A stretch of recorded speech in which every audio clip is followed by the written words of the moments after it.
ये हमार घरवा हो चिन्हा तो नहीं खे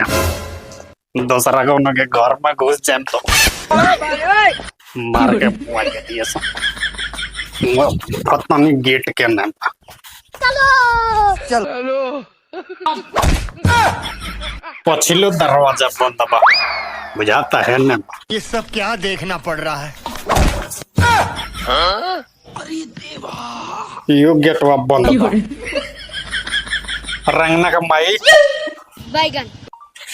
बाप रे रंगना का माई अरे गेटवा का बंद कैला मरे रे खोल तू समझा हमरा ऊपर से ठंडो लागता अच्छा ठंडा पिए का मा रे खोल ना रे रंगना का माई खोलबो कि पिटाइबो ई का हो रंगना पापा गेट खोल ई का रे मुत पियना रे गेट है ने बत होई गेट जो खुलल बत खुलले गेट के खोलवाई इतना लागल बा मुत पियन नहीं तारा इतना लागल बा का हो गइल रंगना का माई का हो गई रे गेट है ने बा चल है ने चल है ना तो मुरियल लरवा दे लेप का पार फुटल बा केने का पार फुटल बा है ना